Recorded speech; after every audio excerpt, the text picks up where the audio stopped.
رمضان آتا ہی اس لیے ہے تاکہ ہم 11 مہینے عبادت کر سکیں۔ رمضان ہمیں عادت ڈلواتا ہے، پریکٹیکل کرواتا ہے، محنت کرواتا ہے، شوق دلاتا ہے، ترغیب دیتا ہے، رغبت دلاتا ہے، دلچسپی پیدا کرتا ہے، بری عادتوں کو ختم کرتا ہے، اچھی عادتوں کو پیدا کرتا ہے۔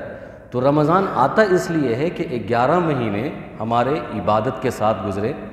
اللہ اور رسول کے نام لینے کے ساتھ گزرے، تلاوت کے ساتھ گزرے۔ لیکن ہم اس کا ٹھیک الٹا کرتے ہیں کہ رمضان میں تو بھر پیٹ عبادت کیا، پوری رات عبادت کیا، پورا دن روزہ رکھا، اور جیسے عید کی نماز ہوئی، بلکہ عید کے 3 دن پہلے ہی 27ویں رمضان سے ہی ہم آزاد ہو جاتے ہیں۔ پھر رمضان میں تلاوت بھی چھوڑا، نماز بھی چھوڑ دیا، ذکر و اذکار بھی چھوڑ دی، مسجد بھی چھوڑ دیا، دین بھی چھوڑ دیا، سب کچھ چھوڑ دیا، پھر ویسے کے ویسے منڈے کے منڈے ہو گئے۔ تو کوئی فائدہ نہیں ہے۔ ہمیں یہ سمجھنا چاہیے کہ رمضان ہماری زندگی میں اس لیے آتا ہے تاکہ ہماری پوری زندگی صوم و صلات کی پابند ہو جائے، ہماری پوری زندگی شریعت کے مطابق گزرے، شریعت کی پابندی کے ساتھ گزرے۔ یہ صرف رمضان کا جھونکا آدمی کے اندر اور وہ تپش، وہ شعلہ اس لیے ڈالا جاتا ہے تاکہ وہ 11 مہینہ چارج ہو سکے۔ جیسے کہ ہمارا موبائل جو ڈسچارج ہو جاتا ہے، بیٹری جب ختم ہو جاتی ہے تو گھنٹہ 2 گھنٹہ ہم اس کو چارج پہ رکھتے ہیں، پھر 24 گھنٹہ چلاتے ہیں۔ ٹھیک اسی طریقے سے 12 مہینے میں سے 1 مہینہ مسلمان کو رمضان چارج کرتا ہے کہ بھائی نماز ہے، روزہ ہے، زکوٰۃ ہے، تلاوت ہے۔ یہ 30 دن تم اچھے سے چارج کر لو اپنی بیٹری، پھر اسی بیٹری کو تمہیں 11 مہینے چلانا ہے، اور 11 مہینے میں اس کی پابندی کرنی ہے۔ لیکن ہم ایسا نہیں کر پاتے ہیں۔ ہم رمضان میں تو عبادت کرتے ہیں، لیکن رمضان کے بعد پھر ویسے کے ویسے ہو جاتے ہیں۔ اس غلط فہمی سے ہم دور رہیں، غلط فہمی کا ازالہ کریں۔ موقع کو غنیمت سمجھیے اور زیادہ سے زیادہ عبادت کیجیے، اس نیت سے عبادت کیجیے کہ اس عبادت میں ہمیں استقامت ملے، استقرار ملے، ٹھہراؤ ملے۔ یہ جو شیڈول ہمارا بن رہا ہے نماز کا، روزے کا، عبادت کا، تلاوت کا، اللہ باقی رکھے۔ آپ کو پتہ ہے کہ عبادت میں سب سے اچھی عبادت کون سی ہے؟ عبادت میں سب سے اچھی عبادت اللہ کے نبی صلی اللہ علیہ وسلم فرماتے ہیں جو دوام والی ہو، استقرار والی ہو، استقامت والی ہو۔ افضل الاعمال احب الی اللہ ادومها وان قل۔ حدیث کے الفاظ ہیں کہ بہترین اور افضل ترین عبادت وہ ہے جو پے در پے ہو، لگاتار ہو، تسلسل کے ساتھ ہو، استقامت کے ساتھ ہو، کہیں ٹھہراؤ نہ ہو، تھوڑا ہی ہو۔ آپ کی 5 وقت کی نماز ہی ادا ہو رہی ہے، لیکن ہر دن ادا ہو رہی ہے، ہر مہینے میں ادا ہو رہی ہے۔ آپ قرآن کا 2 صفحہ تلاوت کر رہے ہیں، لیکن ہر دن کر رہے ہیں۔ 2 آیت پڑھ رہے ہیں، ہر دن پڑھ رہے ہیں۔ تھوڑی دیر سجدے میں اپنے سر کو رکھتے ہیں، اللہ سے مانگتے ہیں، لیکن ہر روز کرتے ہیں، تو اللہ کے نزدیک یہ عبادت محبوب ہے، کیونکہ اس کے اندر استقرار ہے، اس کے اندر استقامت ہے۔ تو رمضان سے بھی ہمیں یہ سیکھنا چاہیے کہ ہم جو بھی عبادت کرتے ہیں اس نیت سے کریں کہ اللہ اس عبادت کو میری زندگی میں باقی رکھنا، اس تلاوت کو میری زندگی میں باقی رکھنا، اس نظام الاوقات کو میری زندگی میں باقی رکھنا، اس شیڈول کو میری زندگی میں باقی رکھنا، ضائع مت ہونے دینا۔ ایسا نہیں کہ یہ ایک رمضان کا پیکیج ہے، رمضان آیا تو سب چیز ہم کر رہے ہیں، رمضان ختم ہوا تو پھر سب چیز ختم کر دیے، نہیں، باقی رکھنا ہے، تھوڑا ہی صحیح، لیکن رمضان کی وہ دیا، وہ روشنی 11 مہینے میں جلنی چاہیے، 11 مہینے میں دکھنی چاہیے۔ ایسا پتہ چلنا چاہیے کہ یہ بندہ رمضان گزار کے آیا ہے، ایسا معلوم ہونا چاہیے کہ اس بندے کے اندر یہ بندہ چارج ہوا ہے 1 مہینہ اور 11 مہینہ اس چارجنگ پہ چل رہا ہے۔ ایسا نہ لگے کہ بھائی بس ایک رسمی رمضان آیا، پیکیج کے طور پر ہم نے اس کو لیا اور تہوار کے طور پہ ہم نے اس کو لیا، سماج کے طور پہ اس کو لیا، گزار دیا، ختم ہوا، پھر اپنے کام دھندے میں مصروف ہو گئے اور پھر جیسے کہ تھے ویسے ہو گئے۔ ایسا نہیں ہونا چاہیے۔ رمضان کی کچھ عبادت ایسی ہے جو صرف رمضان میں ملے گی، غیر رمضان میں نہیں ملے گی۔ ذکر و اذکار، نماز، تلاوت، توبہ، استغفار، تسبیح، نوافل، اشراق، چاشت، اوابین، یہ آپ غیر رمضان میں بھی کر سکتے ہیں، کسی بھی مہینے میں بھی کر سکتے ہیں، لیکن دو عبادت ایسی ہے جو صرف آپ رمضان میں ہی پائیں گے، اس کے علاوہ نہیں پائیں گے۔ وہ ہے ایک دن کا روزہ، رات کی تراویح۔ یہ دو عبادت ایسی ہے، روزہ عام دنوں میں بھی ملے گا، آپ کو عام مہینوں میں بھی ملے گا، لیکن یہ روزے والی لذت، اس روزے والا ثواب آپ کو نہیں ملے گا۔ آپ چاہیں گے کہ ایسا روزہ مل جائے، اس کی فرضیت اور اس کا ثواب اور فضیلت آپ کو مل جائے، وہ ملنے والا نہیں ہے۔ اور تراویح بھی آپ کو صرف رمضان کے مہینے میں ملے گی۔ تو آپ یہ کہہ سکتے ہیں کہ اس مہینے کی دو خاص عبادت ہے جو صرف اس مہینے میں ملتی ہے، باقی دنوں میں یا باقی مہینوں میں نہیں ملے گی، اور وہ ہے رمضان کا روزہ اور رات کی تراویح، دن کا روزہ، رات کی تراویح، کہ ان اللہ فرض علیکم صیامہ وسنت لکم قیامہ فمن قامہ وصامہ ایمانا واحتسابا خرج من ذنوبہ کیوم ولدتہ امہ۔ ایمان اور یقین کے ساتھ، اس امید سے کہ اس پر ہمیں ثواب ملے گا، دن کا روزہ رکھتا ہے، رات کی تراویح پڑھتا ہے، وہ ایسا ہے جیسے کہ ابھی وہ ماں کے پیٹ سے نکل کر آیا۔ اللہ اکبر۔ خرج من ذنوبہ، کہ وہ گناہوں سے ایسا ہو جائے گا، وہ گناہوں سے ایسے نکل جائے گا جیسا معصوم بچہ ابھی پیدا ہوا ہو، یعنی اس کے خاتے میں کوئی گناہ نہیں ہوگا۔ تو پتہ چلا کہ رمضان کی دو عبادت خاص ہے، دن کا روزہ، رات کی تراویح۔ ہم اور آپ کو پوری کوشش کرنی چاہیے کہ 12 مہینے تو ہم کھاتے پیتے رہتے ہیں، خوب ٹھیل کر کھاتے ہیں، حلق تک کھاتے ہیں، جو من میں آتا ہے کھاتے ہیں۔ اللہ تبارک و تعالیٰ نے ایک مہینے کے روزے کو ہمارے اوپر فرض کیا ہے۔ اگر ہم اللہ کے محبوب بننا چاہتے ہیں، اللہ کے احکام پر پورا اترنا چاہتے ہیں، تو یہ بہت غنیمت والا موقع ہے، اس موقع کو ہاتھ سے نہ جانے دیں۔ روزے سے محبت کر کے روزہ رکھیں، محبت ہو، ہمیں پیار ہو، جیسے قربانی سے ہمیں پیار ہوتا ہے قربانی کے مہینوں میں، اور قربانی ہم کرتے ہیں، تو رمضان کے مہینے اور اس کے روزے سے ہمیں محبت ہو، شغف ہو، رغبت ہو، دلچسپی ہو، امنگ ہو، اور تیار ہوں، ہم خوش ہوں کہ واقعی ہمارے لیے، ہماری قسمت کے لیے، ہمارے نصیب کے لیے، ہماری باڈی کے لیے، ہماری زندگی کے لیے، میری ذات کے لیے، سماج کے سدھار کے لیے روزہ بہت ضروری ہے، روزے کا آنا بہت ضروری ہے، روزہ رکھنا بہت ضروری ہے۔ اس کو ہم والہانہ استقبال کریں، پرجوش استقبال کریں، دل میں امنگیں پھوٹ رہی ہوں کہ چلو 3 دن سے اب کے بعد اب رمضان شروع ہوگا، اللہ میری کایا پلٹ دے گا، اللہ میرے دل کی دنیا بدل دے گا، اللہ میرے اندر انقلاب برپا کر دے گا، میری زندگی کو اس خباثت سے، اس شرارت سے، اس گندگی سے نکال کر ایک نورانی ماحول میں،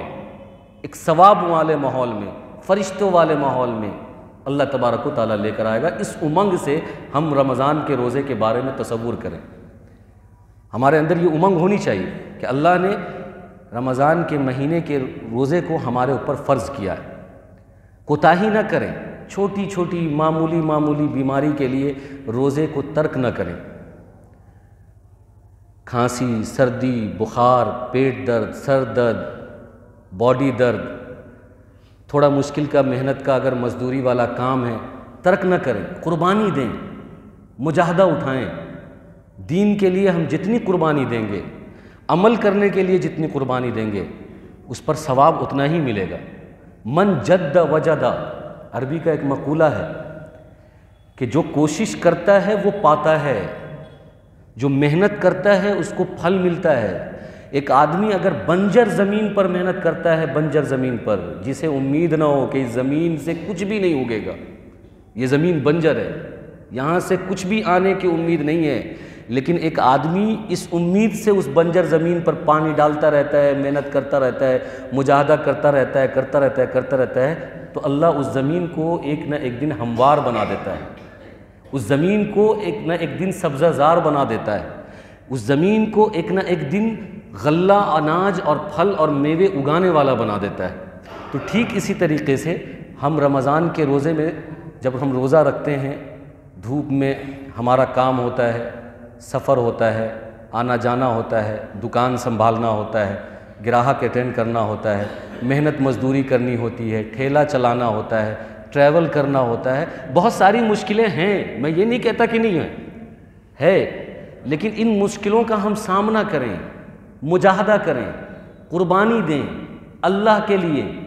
اور اللہ کے احکام کے لیے، اپنے آپ کو پیش کریں کہ اے اللہ میں برداشت کروں گا،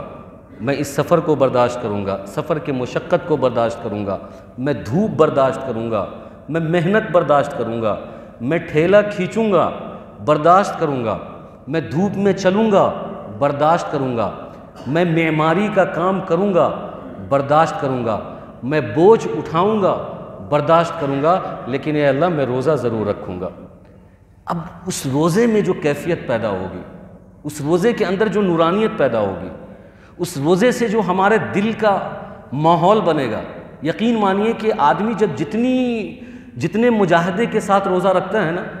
اس روزے سے اتنا ہی اس کے دل کے اندر، قلوب کے اندر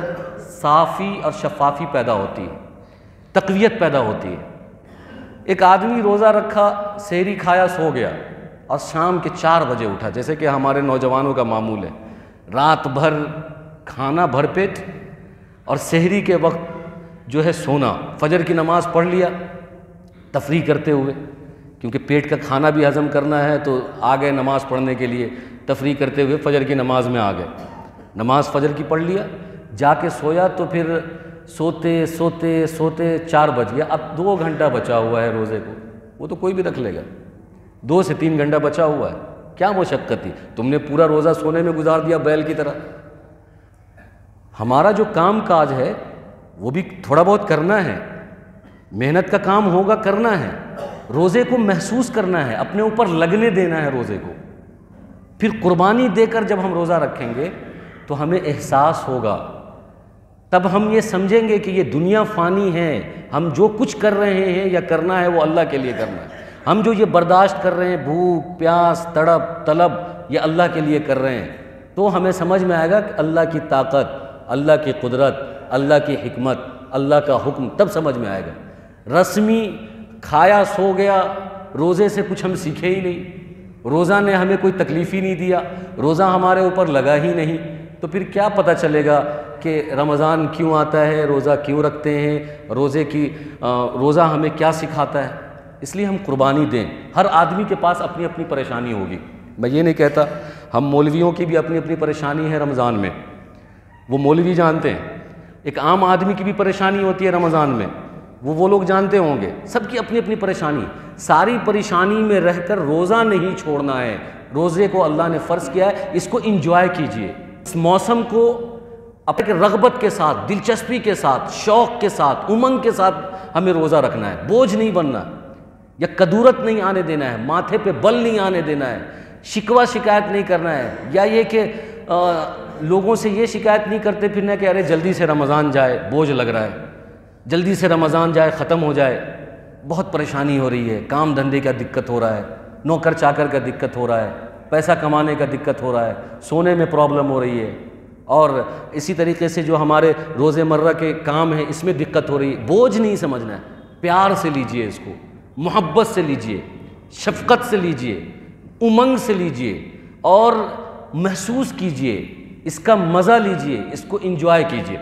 بہرحال میرا ٹاپک دوسری طرف جا رہا ہے، میں یہ آپ کو سمجھانے کی کوشش کر رہا ہوں کہ رمضان کی 2 عبادت خاص ہے، ایک تو دن کا روزہ اور رات کی تراویح۔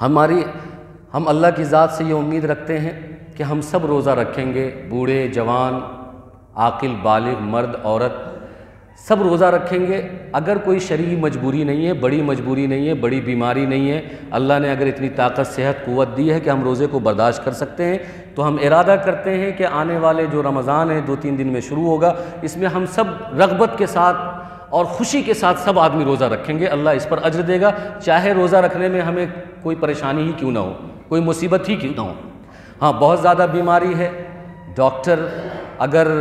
منع کرتا ہے، دیندار ڈاکٹر ہے، منع کرتا ہے کہ آپ روزہ نہ رکھیں، آپ کی صحت خراب ہو جائے گی، یا آپ کی جان کو خطرہ ہے، یا آپ کی بیماری بڑھ جائے گی، تو الگ بات ہے، ورنہ اگر ہم چھوٹی موٹی بیماری لے کر جی رہے ہیں تو اس میں ہم روزہ رکھ سکتے ہیں۔ ڈائیبٹیز پیشنٹ ہیں،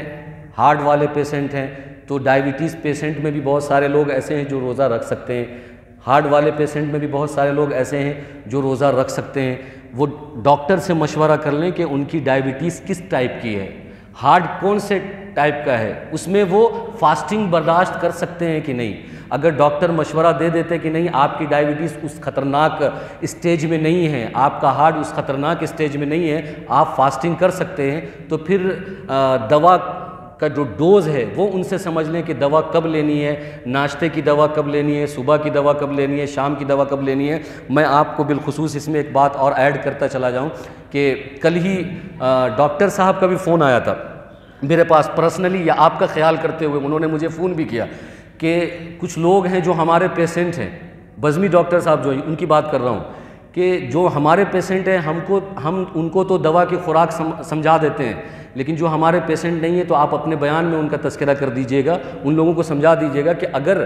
ڈائبٹیز اتنا خطرہ والا نہیں ہے یا ہارٹ اتنا خطرہ والا نہیں ہے تو وہ مریض بھی روزہ رکھ سکتے ہیں، بس دوا کی خوراک کو سمجھ لیں کہ جو دوا آپ ناشتے کے وقت لیتے ہیں وہ افطاری کے وقت لیں، اور جو دوا آپ رات میں لیتے ہیں وہ سحری کے وقت لیں، اور ڈاکٹر کے مشورے سے آپ لے لیں اور روزہ رکھ سکتے ہیں۔ چھوٹی چھوٹی بیماری کے لیے یا چھوٹا چھوٹا بہانہ کر کے آپ روزے کو ترک نہ کریں، کیونکہ یہ ثواب آپ کو سال بھر نہیں ملے گا، 11 مہینے میں نہیں ملے گا، اس روزے کی فضیلت آپ کو نہیں ملے گی۔ پوری ایک زندگی ایک روزہ اگر کوئی بندہ ضائع کر دیتا ہے اور اس روزے کو پوری زندگی رکھے گا، وہ ثواب نہیں مل سکتا۔ آپ کتاب اٹھا کر پڑھیں، آپ حدیث اٹھا کر پڑھیں کہ ایک روزہ اگر بلا وجہ کسی نے ضائع کر دیا، جان بوجھ کر ضائع کر دیا، اس روزے کا کفارہ اگر پوری زندگی ادا کرتا رہے، وہ نورانیت اس کو نہیں ملے۔ گرچہ کفارہ ادا کرنے پر اس کے ذمے سے ساقط ہو جائے گا، اس کا گناہ ختم ہو جائے گا، لیکن وہ مزہ نہیں ملے گا، وہ ثواب نہیں ملے گا، وہ نورانیت نہیں ملے گی۔ ایسے ہی نماز کے بارے میں بھی ہے کہ ایک فرض نماز ہم ضائع کرتے ہیں، اس کی قضا ہم کرتے رہیں، پوری زندگی کریں، وہ بات نہیں ہوگی جو ادا کی بات ہے، یعنی وہ جو فرض نماز جو ہم نے ادا کی ہے اس پر جو ثواب ہے، اس کی جو لذت ہے، وہ چیز نہیں ملنے والی۔ اس لیے بیمار لوگ بھی اچھی طریقے سے اس بات کو سمجھیں کہ دوا کی خوراک اور ڈوز کو سمجھ لیں۔ افطاری کے وقت صبح کی دوا جو ہوتی ہے وہ افطاری کے وقت لیں، یعنی ناشتے کی دوا افطاری کے وقت لیں، اور رات کی دوا وہ سحری کے وقت لیں، اور اگر وہ روزہ رکھنے کے لیے سکچھم ہیں، قابل ہیں، تو وہ روزہ رکھیں، روزے کو ضائع نہ کریں۔ کہ 2 عبادت خاص ہے، ایک ہے روزہ اور دوسرا ہے تراویح۔ تراویح کی نماز میں بھی بڑی غفلت ہوتی ہے۔ ہم سمجھتے ہیں کہ رمضان کا مطلب ہے روزہ، یہ ہمارے دماغ میں یہ نہیں آتا کہ رمضان کا مطلب ہے تراویح۔ رمضان 2 چیز سے مل کر بنتا ہے، صیام النہار و قیام اللیل، کہ دن کا روزہ اور رات کی تراویح، جب یہ دونوں ملتا ہے تب پورا مکمل رمضان ہوتا ہے۔ ہم میں سے اکثر لوگ روزے کا اہتمام کرتے ہیں، وہ مرد ہو یا عورت، لیکن تراویح کو جانے دو۔ تراویح میں اتنی امنگ نہیں ہوتی، تراویح کو ہم اتنا امپورٹنس نہیں دیتے جتنا مجمع روزہ رکھتا ہے۔ میں سمجھتا ہوں یہاں پر جتنے مجمع میں ابھی لوگ موجود ہیں، امید ہے اللہ کی ذات سے کہ یہ سب کے سب روزہ رکھیں گے، لیکن یہ امید میں نہیں کر سکتا کہ یہ سب کے سب لوگ 30 دن تراویح پڑھیں گے، یہ میں امید نہیں کرتا، کیونکہ وہ تراویح کو ہلکا سمجھتے ہیں، تراویح کو اتنا ضروری نہیں سمجھتے، غیر ضروری سمجھتے ہیں۔ تو میں ان کے لیے عرض کر دوں کہ ابھی جو آپ کے سامنے میں نے حدیث پڑھی ہے، اس حدیث کو پھر سے سنیں۔ ان اللہ فرض علیکم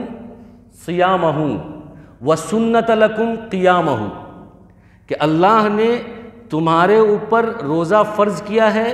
اور اس کے قیام کو سنت کیا ہے۔ مطلب یہ ہے کہ یہ بھی اللہ ہی کا حکم ہے، اللہ نے روزہ تم پر فرض کیا اور رات کی تراویح کو سنت کیا۔ سنت اس وجہ سے کہتے ہیں کہ یہ نبی صلی اللہ علیہ وسلم نے اپنی طرف منسوب کیا، اور اس کی تاکید کو پیدا کرنے کے لیے کہ جو عمل نبی کی طرف منسوب ہو جاتا ہے وہ سنت ہو جاتا ہے، ورنہ حکم اللہ ہی کا ہے۔ یہ حدیث پر آپ غور کریں گے، ان اللہ فرض علیکم صیامہ وسنت لکم قیامہ، کہ اللہ نے تم پر روزہ فرض کیا اور اللہ ہی نے تم پر سنت اس کے قیام کو کیا ہے، یعنی رات کی تراویح کو کیا ہے۔ تو ہم اگر پورا رمضان، مکمل رمضان گزارنا چاہتے ہیں تو ان دونوں عمل کے ساتھ گزاریں گے، دن کا روزہ، رات کی تراویح۔ جتنی اہمیت ہم روزے پر دیتے ہیں اتنی اہمیت ہمیں تراویح پر بھی دینی ہوگی۔ اگر ہم نے تراویح کو غیر معمولی سمجھا ہے یا اس کو غیر ضروری سمجھا ہے یا اتنا ضروری نہیں سمجھا ہے تو سمجھ لیجئے کہ اس حدیث کے پیرائے سے، یہ حدیث اللہ کے نبی صلی اللہ علیہ وسلم فرماتے ہیں کہ اللہ ہی نے حکم دیا ہے کہ رات کی تراویح تم پر سنت ہے، تو اللہ کے حکم کو ہم توڑ رہے ہیں۔ مردوں میں تو ایک حد تک شغف رہتا ہے، مرد تراویح پڑھ لیتے ہیں، ہماری عورتوں میں 10% عورتیں تراویح پڑھتی ہیں، 90% عورتیں تراویح نہیں پڑھتی۔ 10% میں نے زیادہ بول دیا ہے، اگر آپ زیادہ سروے کریں گے تو ہو سکتا ہے 5% عورتیں تراویح پڑھتی ہوں، 95% عورتیں تراویح نہیں پڑھتی ہیں۔ ہم یہاں سے اٹھ کر اپنے عورتوں میں جا کر یہ بات کریں، کہیں، سمجھائیں کہ بھائی روزہ جتنا ضروری ہے تراویح بھی ضروری ہے۔ یہ الگ بات ہے کہ آپ کی تراویح آپ اپنے گھر میں اکیلے پڑھ لو، یا اگر کوئی امام آپ کو مل جاتا ہے پردے کے ساتھ پڑھانے والا، پردہ ضروری ہے، پردے کے ساتھ پڑھانے والا اگر امام مل جاتا ہے تو بہت اچھی بات ہے کہ وہ پردے میں کھڑا رہے مرد، عورت تو امام بن نہیں سکتی، اور جہاں عورتیں امام بن رہی ہے اس کی امامت قابل قبول بھی نہیں ہے۔ جو لوگ بنا رہے ہیں ان کو بنانے دیجیے، لیکن مسئلہ یہ ہے کہ عورتیں امام نہیں بنے گی، بنے گا تو مرد ہی امام بنے گا۔ تو مرد اگر امام ہے پردے کے ساتھ، اگر کہیں پر تراویح ہو رہی ہے تو محلے کی ساری عورتیں وہاں پر جمع ہو کر تراویح پڑھ لیں، بہت اچھی بات ہے۔ لیکن اگر یہ انتظام نہیں ہو پا رہا ہے تو فرداً ہر عورت اپنی اپنے گھر میں اپنی اپنی جگہ پر سورہ تراویح پڑھے، لیکن پڑھے سورہ تراویح پڑھنا ہے۔ لیکن ہمارے یہاں تراویح کو لوگ غیر ضروری سمجھتے ہیں، غفلت سے کام لیتے ہیں۔ مرد اگر تھوڑا بہت پڑھ بھی لیں، عورتیں نہیں پڑھتی ہیں، تو عورتوں کو بھی مردوں کو بھی تراویح کا اہتمام کرنا چاہیے۔ میں نے آپ سے کہا نا کہ 2 عبادت ایسی ہے جو کسی دوسرے مہینے میں یا کسی دوسرے دن میں نہیں ملے گی، وہی ایک روزہ، ایک تراویح۔ یہ تراویح کا ماحول آپ کو دوسرے ایام میں نہیں ملے گا، دوسرے مہینے میں نہیں ملے گا۔ آپ چاہ کر بھی امام صاحب کو بولیں گے، امام صاحب نہیں پڑھائیں گے، امام صاحب کو بولیں گے نہیں ہمارا دل کر رہا ہے تراویح پڑھا دیجئے، آپ بولیں گے کہ آپ پڑھا دیجئے امام صاحب تراویح پڑھا دیجئے، نہیں پڑھائیں گے وہ، آپ کچھ بھی کر لیے نہیں پڑھائیں گے۔ ایک تو شریعت اس بات کی اجازت نہیں دے گی، اور دوسرا یہ کہ وہ خود چاہے گا بھی نہیں۔ تو یہ صرف آپ کو رمضان میں ملے گا، تراویح کی عبادت صرف آپ کو رمضان میں ملے گی، اس کا مزہ صرف رمضان میں۔ 1 مہینے کی تو بات ہے میرے بھائی، 1 مہینہ تراویح پڑھ لیجئے، 11 مہینہ آپ کو صرف عشاء کی نماز پڑھنی ہے اور وتر پڑھنا ہے، 1 مہینہ آپ کو تراویح کی نماز پڑھنی ہے۔ اور گھر کی عورتوں کو بھی اس بات کا قائل کریے، ان کو سمجھائیے، بتائیے کہ اگر محلے میں کہیں پر عورتوں کی جماعت ہو رہی ہے، مرد امامت کر کے تراویح پڑھا رہا ہے تو وہاں جا کر شامل ہو جائیں، اور اگر نہیں ہو رہی ہے، دشواری ہو رہی ہے تو 20 رکعت تراویح سورہ تراویح پڑھ لی۔ اب یہاں پر بحث اس بات کی ہے کہ تراویح میں 2 چیزیں مستقل سنت ہیں۔ ایک سنت تو یہ ہے کہ 30 دن تراویح پڑھنا، اور ایک سنت یہ ہے کہ پورا ختم قرآن پڑھنا۔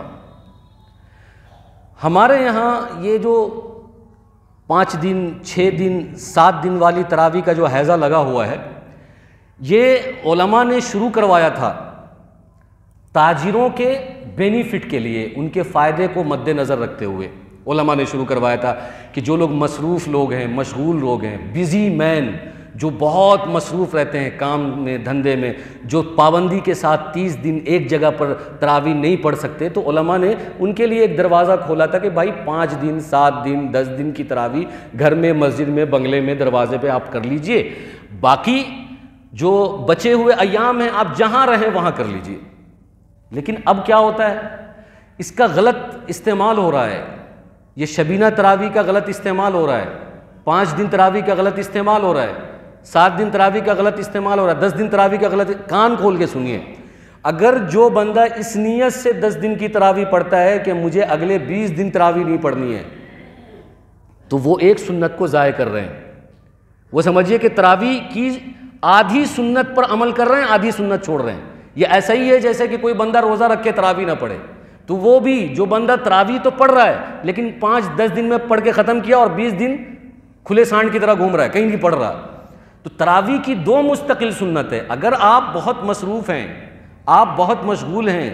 آپ ایک جگہ 30 دن ٹک نہیں سکتے، تو پھر کہیں 5 دن 10 دن والے میں آپ شامل ہو جائیے۔ اس کے بعد ہر دن کہیں بھی آپ رہیں، ہر دن تراویح پڑھیں، کسی بھی مسجد میں پڑھ لیں،